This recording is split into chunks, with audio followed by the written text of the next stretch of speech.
Hey guys, it's Dr. Justin Marcagiani. Today we're going to be talking about why conventional medicine is so slow at detecting thyroid issues. I get this question all the time with patients that come in. They've been undiagnosed. They have some kind of subclinical thyroid issue. They have symptoms. They've been to their conventional doctor and they've been told they're okay, but they're probably not. They may not be. We'll talk about why that is. Before we do, please smash that like button. Really helps the search algorithm. Love to see your comments down below. Love to read them and see what you guys are saying. Any questions or comments or future video topics, would love to see it down there too, guys. All right, so why is conventional medicine so slow at detecting thyroid issues? So, one of the first things is that conventional medicine is disease oriented. The problem with that is a lot of times symptoms and dysfunction, meaning you're not functioning at your optimal, happens way before any type of disease or pathology shows up. So, firsthand is their philosophical construct of how they look at things is they're treating disease. And you may not have a disease progression, but you may just not feel good. You may not have optimal levels and you may fall under the radar. Number two, the late stage indicator markers. They're using TSH. TSH is a brain hormone. So they're like, hey, let's test your thyroid. Well, they're really actually testing your pituitary hormone. Now, if you have high TSH, you probably have, and you definitely have a thyroid issue and you need to get some level of support there. Problem is, your TSH is a pituitary hormone. It goes up when typically T4 and T3 starts to drop.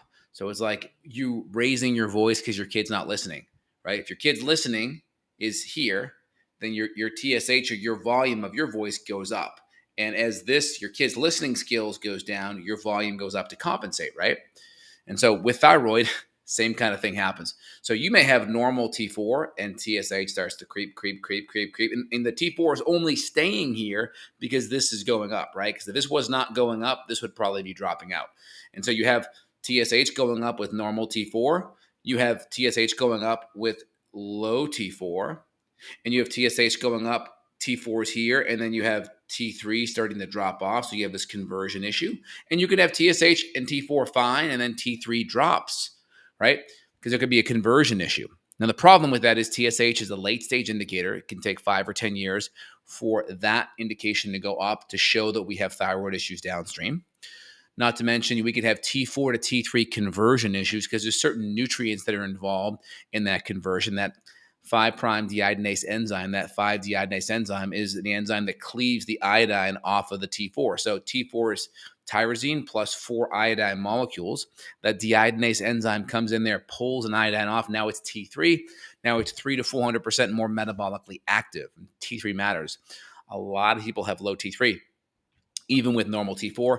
And when people have high TSH, they're given usually a levothyroxine or a Levoxyl or a Synthroid, which is essentially a tetraiodothyronine, a T4 hormone with a sodium attached to it. And that sodium makes it patentable.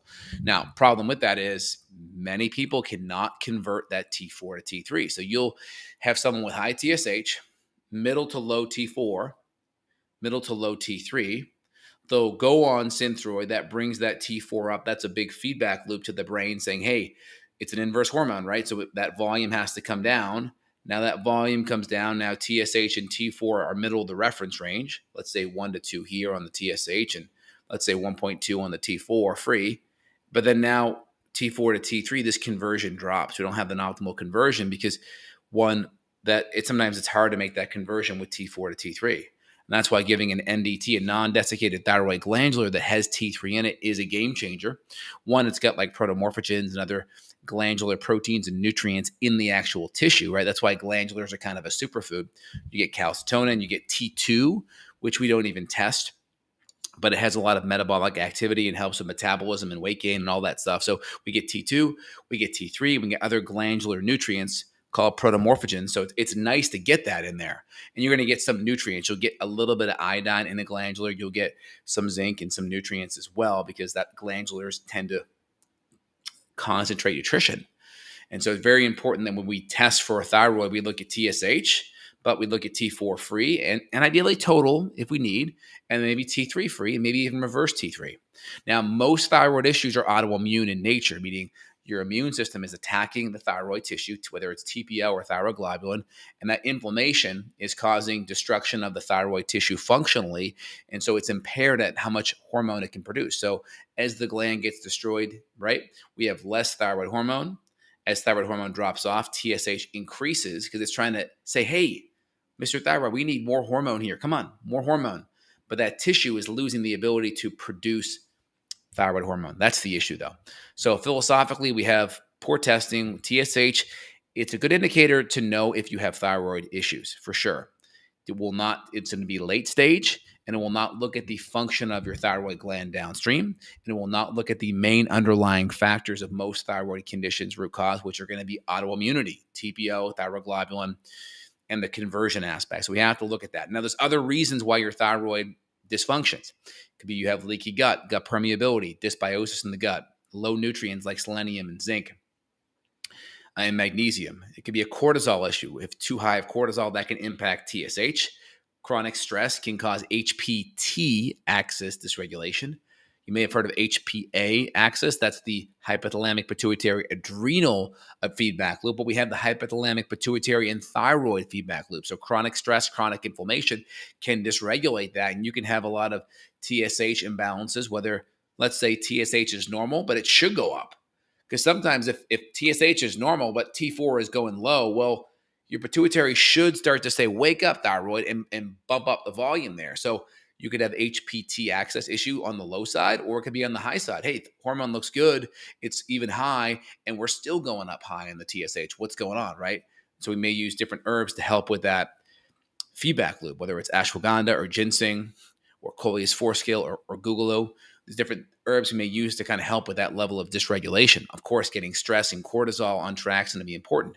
Insulin resistance is a big one.